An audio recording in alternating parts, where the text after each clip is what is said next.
பல்கலைக்கழக துணைவேந்தர்கள் இந்த கூட்டத்தில் கலந்து கொள்ளக்கூடாது என்பதற்காக மாநில அரசின் கட்டுப்பாட்டில் இருக்கக்கூடிய சிறப்பு உளவு பிரிவு துணைவேந்தர்களுடைய வீட்டிற்கெல்லாம் சென்று அவர்கள் இந்த கூட்டத்தில் கலந்து கொள்ளக்கூடாது என்று மிரட்டி இருப்பது என்னுடைய கவனத்திற்கு வந்திருக்கிறது என்று தெரிவித்திருக்கிறார். தமிழக அரசு கவர்னருக்கு எதிராக இம்மாதிரியான செயல்களில் இறங்குவது ஒன்றும் புதிதல்ல.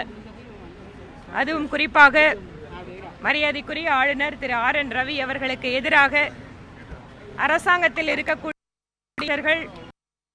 திராவிட முன்னேற்ற கழகத்தினுடைய தலைவர்கள், கூட்டணி கட்சியினுடைய தலைவர்கள் வரம்பு முறை இல்லாமல் மிகுந்த அநாகரிகத்தோடு அவரை விமர்சித்துக் கொண்டிருக்கிறார்கள். ஒரு மாநிலத்தினுடைய ஆளுநர் அரசியல் சார்பில்லாது பல்வேறு துறையை சார்ந்த மக்களோடு ஒவ்வொரு நாளும் அவர் கூட்டத்தை நடத்துகிறார், கலந்துரை கொள்கிறார். சமுதாய விழாக்கள், மதசார்பான விழாக்கள், இளைஞர்கள், பெண்கள், கலைஞர்கள், இலக்கியவாதிகள், எழுத்தாளர்கள் என்று ஒவ்வொரு நாளும் ஆளுநர் அவருடைய ஆளுநர் மாளிகை என்பது தமிழகத்தினுடைய பெருமையை பேசுகின்ற மாளிகையாகத்தான் இருக்கிறது.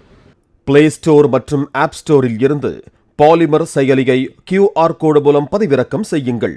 செய்திகளை உடனுக்குடன் பெறுங்கள்.